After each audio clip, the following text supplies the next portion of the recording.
Need a good, no, great dog trainer? Stay tuned. I know a guy.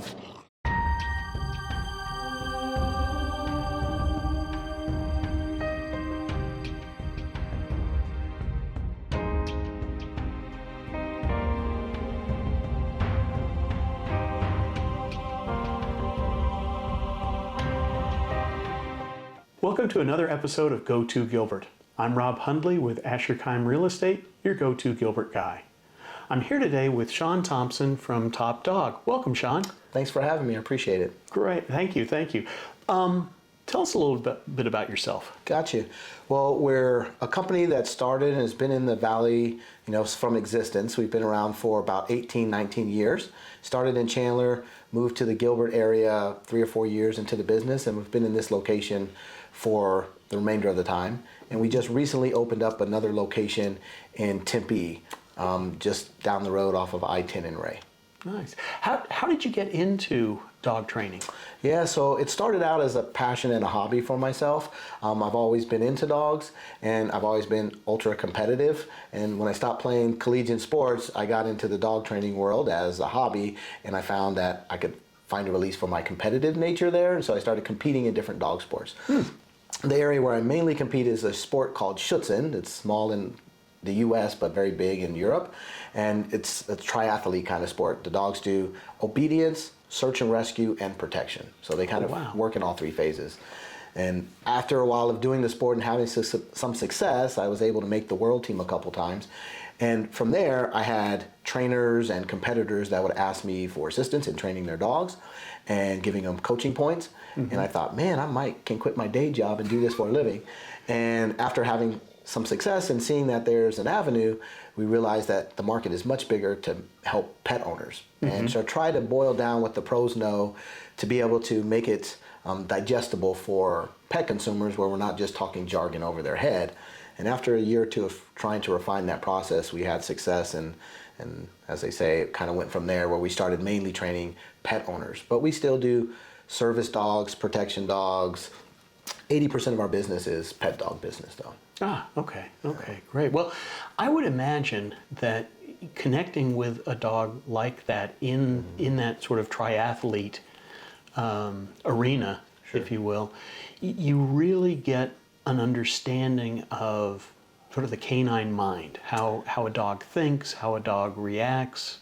Is that a fair statement? Yeah, absolutely. The further you go with creating expectations and the more you try to create clarity with the animal, where they're 100% sure of what it is you want and how to meet that expectation, that's the process of refining training. It's really all about communication. And when our process is unrefined, it's like throwing darts at the bullseye with both hands, overhand, underhand. And you might get lucky and hit the bullseye, but you need a bucket of darts. Not a very proficient process. And that usually bores out when we're speaking English to the dog, making the assumption that someone taught them the alphabet and how to conjugate nouns and verbs. Right. And the more that we use an unrefined process, the more conflict that we create in the relationship with the dog, because they're not sure of how to meet our expectations. They understand that we commonly give them positive, or we might remove the positive, thus making negative reinforcement. But if they don't understand why they're receiving the reinforcements we're giving them, it's just random acts of kindness and random acts of not kindness. And so at the high levels of dog training, where it's military or police training or high-level competition, you're forced to refine your process, so you're throwing darts like this. You're very efficient in your process.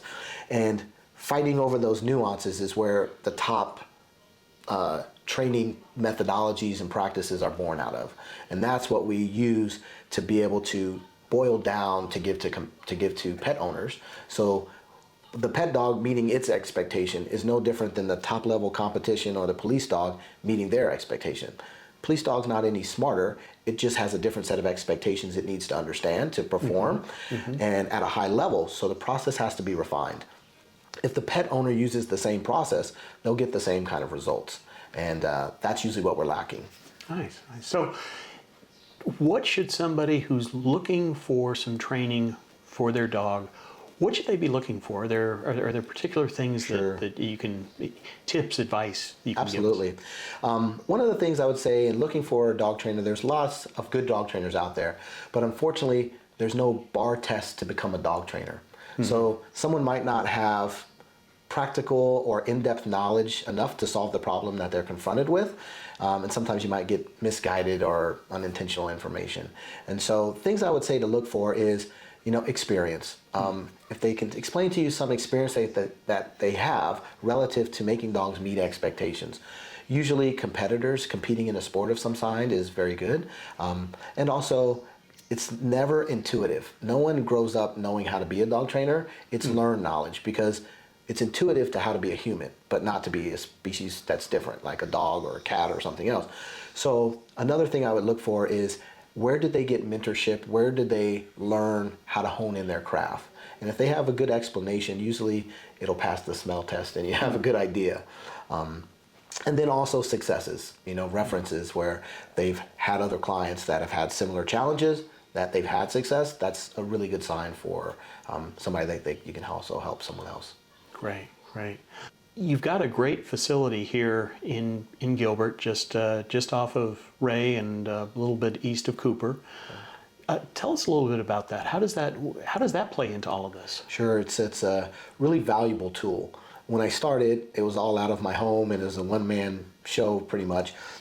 But over the years, as we've grown, it's given us more opportunity to be able to be more effective in helping our clients.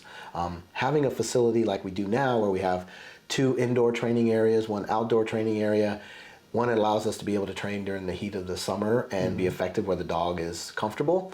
But also in our training environment, we board and train dogs at our Gilbert location.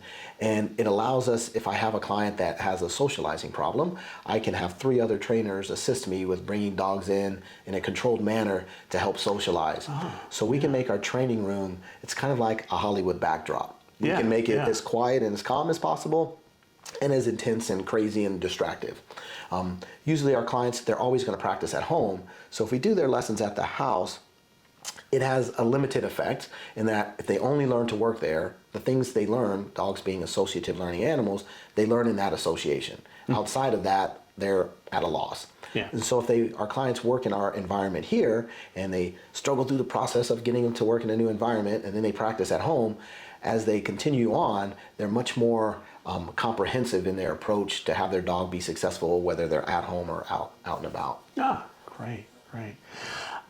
Before we go, when you're not training dogs, what do you and your family like to do here in the East Valley? Well, there's not too much time that I'm not training dogs, but outside of that, I have 3 children. My youngest is 13, and he all of a sudden is addicted to golf. And this is a great thing, because now on the weekends I have an excuse to go out and golf with him. So I do play quite a bit of golf in and around the valley when I have time. Do you have a favorite course? Yeah, I do have a couple favorite courses that we play. I happen to live near the Lone Tree golf course out in Gilbert. And one, I like it because it's nearby and it has a good array of different challenges in the course. So we play there frequently, but I like to, we live in a golf mecca here in Arizona. So I like to take the opportunity to try lots of different courses. Great. Great. What else do you like to do? So my family, especially my wife, loves to go to farmers markets. So we try to visit the different ones from Queen Creek to Chandler to Gilbert, Tempe. So we usually are found at one of the weekends, one day, trying to hit up one of those and just get out, enjoy the weather, and see local businesses and things that are out there. Great, great. That's going to do it for this episode of Go To Gilbert. Shawn, again, thank you for taking the time to meet with us and tell us a little bit more about what to look for in a trainer and showing me your facility. It's a fantastic facility. I'm Rob Hundley with Chaim Real Estate, your Go To Gilbert guy. Thanks for watching.